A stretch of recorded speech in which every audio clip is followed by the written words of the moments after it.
나이트메어 출발합니다. 여름 한낮에 뜨거운 바람이 창문 사이로 스며들던 날, 영업사원 민수는 오래전부터 기다리던 휴가를 맞이했어요.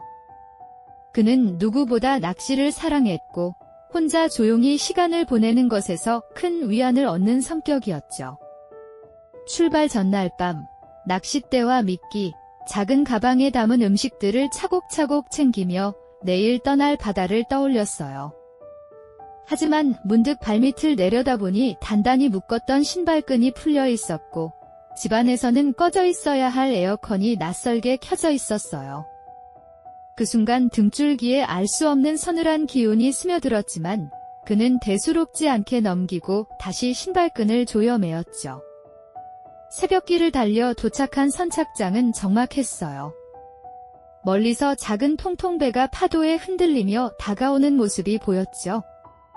배에는 말수가 적은 사내가 타고 있었고 그는 무심하게 손짓하며 민수를 배 위로 이끌었어요. 바닷바람은 축축하게 얼굴을 스쳤고 점점 육지가 멀어지자 뒤돌아본 민수의 눈에는 고향 같은 풍경이 점차 사라지고 끝없는 바다만이 남았어요. 1시간쯤 흘렀을까 바다 위에 외롭게 솟은 작은 섬이 모습을 드러냈죠. 마치 누군가에게 철저히 숨겨진 장소처럼 그 섬은 잔잔한 파도 위에서 우물하게 빛나고 있었어요. 섬에는 세 가구가 산다고 들었지만 민수 앞에 나타난 사람은 낯선 중년 남자 한 명이었어요. 그는 서늘한 미소를 지으며 이곳에서 지낼 방을 안내했죠. 주변엔 염전이 작게 펼쳐져 있었고 바닷물과 햇빛이 하얗게 번쩍이는 풍경이 민수의 눈을 사로잡았어요. 처음엔 단순히 낚시 여행의 한 부분일 거라 여겼지만 묘하게 사람들의 시선이 자신을 따라붙는 기분을 떨칠 수 없었죠. 민수는 불안한 마음을 애써 억누르고 바닷가로 향했어요. 그곳에서 낚싯줄을 던지자 바다는 고요히 출렁였고 그는 오랜만에 긴장 대신 설렘을 느끼려 했어요. 처음으로 강하게 당겨오는 낚싯줄은 손마디를 아프게 했고 그는 온 힘을 다해 줄을 잡아당겼어요. 순간 수면 아래에서 솟아오른 것은 커다란 가물치 같아 보였지만 망속을 확인하는 순간 숨이 막혔죠. 물고기가 있어야 할 그 자리에 떠오른 것은 하얗게 질린 사람의 머리였어요. 눈과 머리칼이 소금물에 젖어 둥둥 떠있는 환영이 민수의 시야를 가득 메웠어요. 그는 기절하듯 뒤로 나자빠졌고 눈을 뜨자 그것은 꿈처럼 사라져 있었어요. 그러나 가슴속에는 뚜렷한 경고가 남았죠. 이 섬은 단순한 낚시터가 아니라는 불길한 직감이 스며들었어요. 밤이 되자 별빛이 가득 쏟아졌지만 민수의 눈은 쉽게 감기지 않았어요. 그가 잠든 순간 다시 찾아온 꿈속에는 낡은 누더기를 걸친 사내가 서 있었죠. 그 남자는 무표정한 얼굴로 단호하게 말했어요. 여길 떠나라. 이곳은 너를 집어삼킬 것이다. 민수는 식은땀에 젖어 잠에서 깨어났지만 그 목소리는 여전히 귓가에 맴돌고 있었어요. 다음 날 아침, 그는 염전에서 자비를 돕게 되었고 머릿속은 점점 더 어지러워졌죠. 단순한 휴가가 아닌 알 수 없는 힘에 갇힌 듯한 섬 생활이 시작되고 있음을 예감했어요. 이튿날 아침, 민수는 몸이 쉽게 무거워지고 머리까지 지끈거렸어요. 그럼에도 불구하고 섬 사람들은 염전으로 그를 이끌었죠. 바닷물을 퍼내어 햇볕에 말리는 좁은 염전은 숨이 막힐 만큼 뜨거웠고 바닥에서 올라오는 소금기와 습기가 그의 폐를 압박했어요. 옆에서 지켜보던 중년 남자는 무심히 삽을 쥐어주며 힘을 보태라고 했고 민수는 속으로 휴가를 와서 왜 이런 일을 하고 있지라는 의문을 삼켰어요. 땀은 눈으로 흘러내렸고 몸은 점점 더 무력해졌죠. 곁눈질로 본 주민들의 시선에는 묘한 기묘함이 깃들어 있었어요.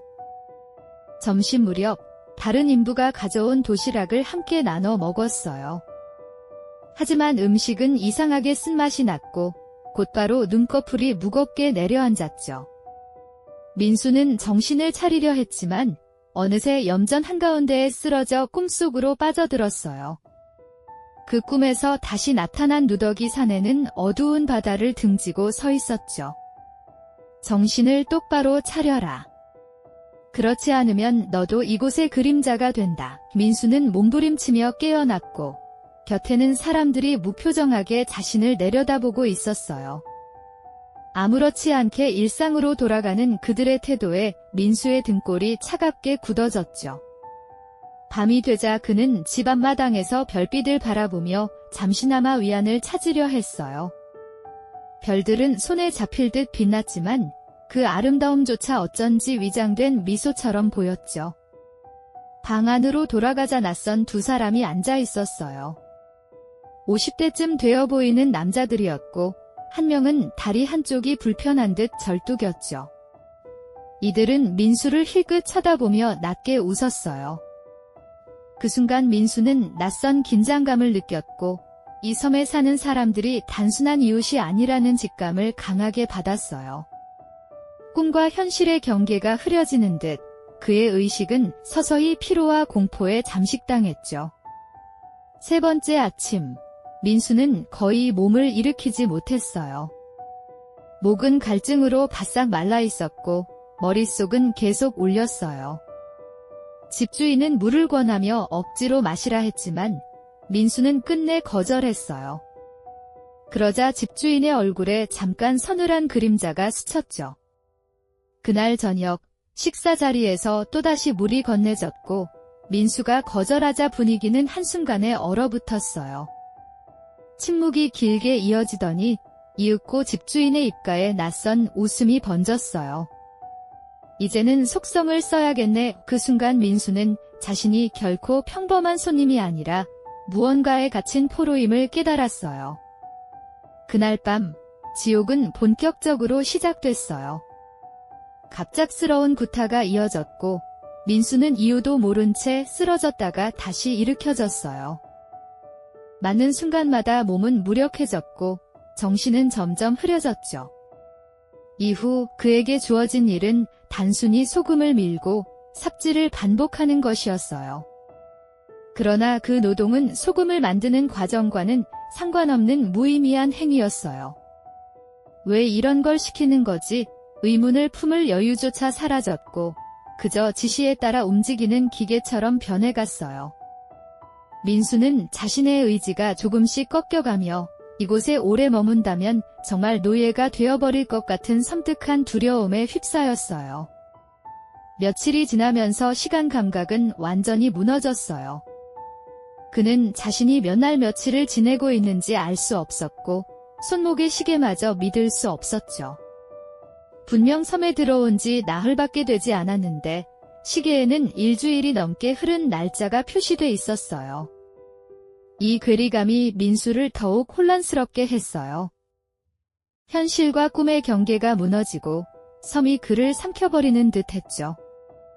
주민들의 무표정한 얼굴, 자꾸만 반복되는 폭행, 그리고 이해할 수 없는 강요된 노동 속에서 그는 차츰 자신이 나라는 존재를 잃어가고 있다는 공포를 뼈저리게 느꼈어요.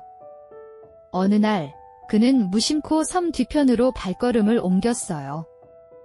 작은 언덕을 넘자 낡은 흔적들이 흩어져 있었죠.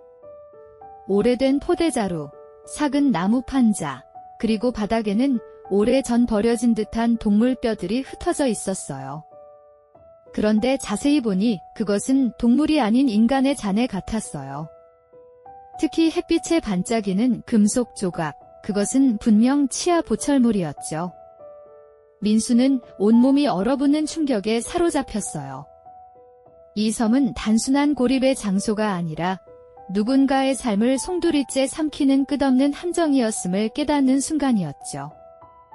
섬 사람들에게 돌아와도 공포는 줄지 않았어요. 오히려 민수는 자신이 감시받고 있다는 강한 압박을 느꼈죠.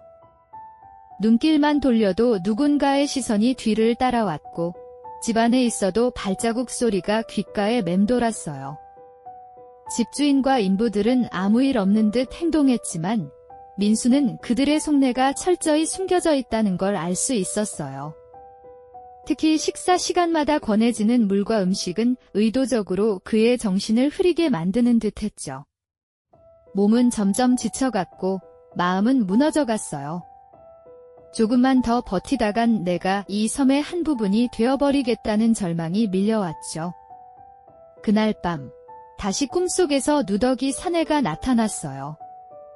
그는 전보다 더 초췌한 얼굴로 민수를 노려보며 단호히 외쳤죠. 이 섬에서 벗어나지 않으면 넌 끝장이다. 내가 궁금하다면 선착장 뒤편으로 가라. 민수는 온몸이 땀에 젖은 채 벌떡 일어났어요. 꿈인지 환상인지 구분할 수 없었지만 그 말이 유일한 탈출구처럼 느껴졌죠. 그는 곧장 선착장 뒤편을 떠올리며 내일 반드시 확인해야 한다는 다짐을 되뇌었어요. 무너져가는 정신 속에서도 그 희미한 경고가 그를 버티게 만드는 단서가 되었죠. 다음날 민수는 기회를 엿보다가 몰래 선착장 뒤편으로 향했어요.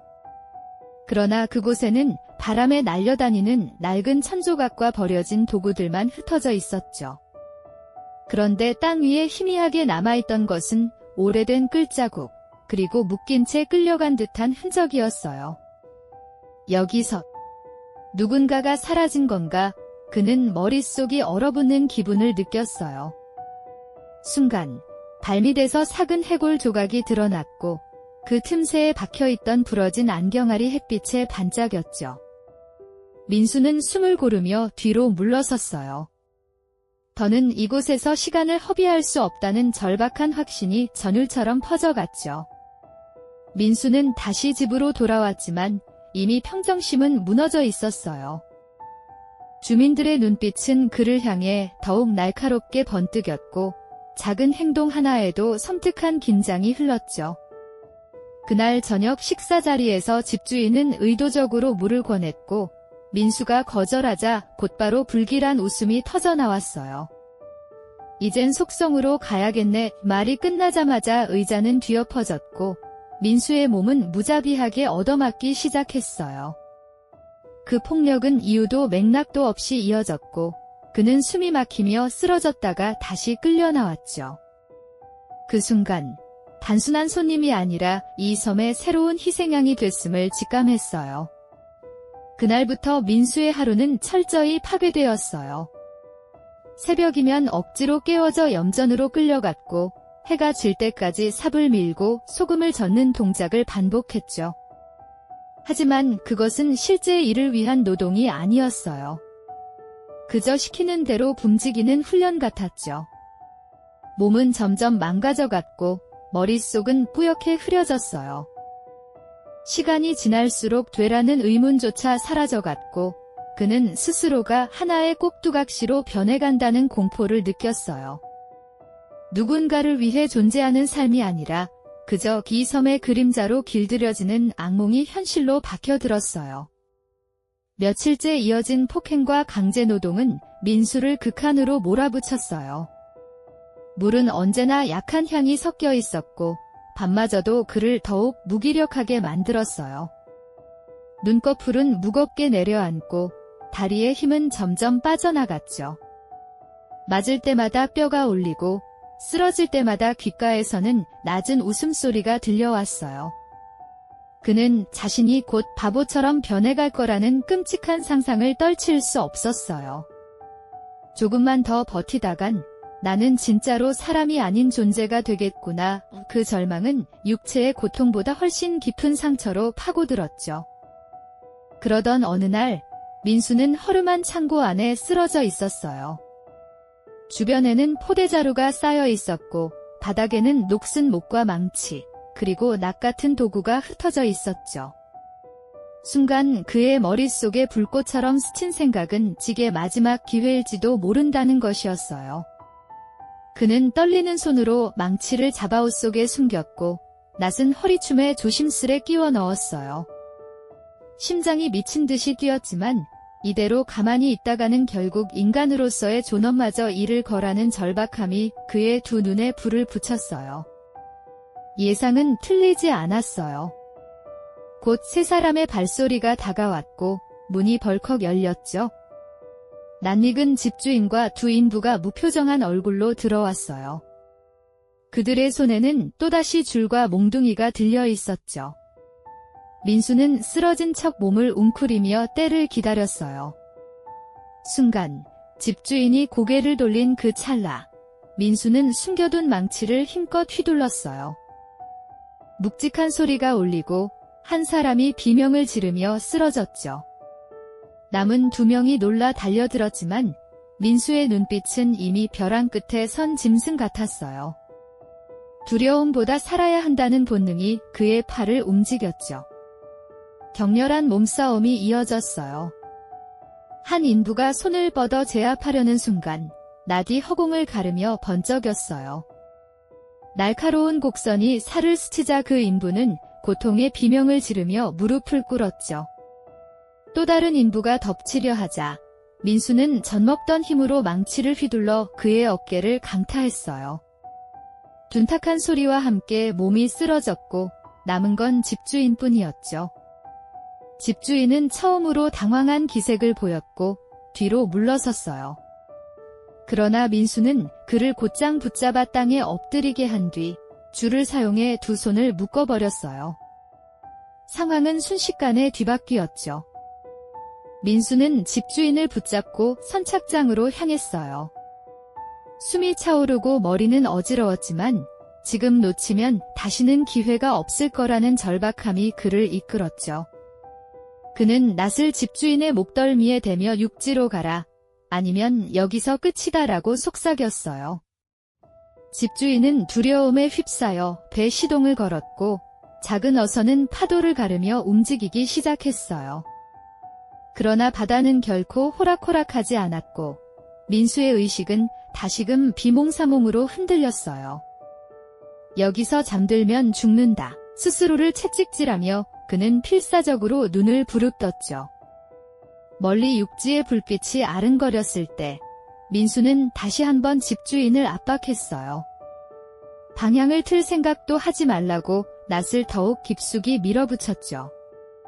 하지만 바람은 거세졌고 파도는 배를 위협적으로 흔들었어요. 민수의 온몸은 젖었고 피로는 극한에 달했어요. 그 순간 그는 이 배가 뒤집히면 나는 바다에 삼켜질 뿐이다라는 공포에 사로잡혔죠.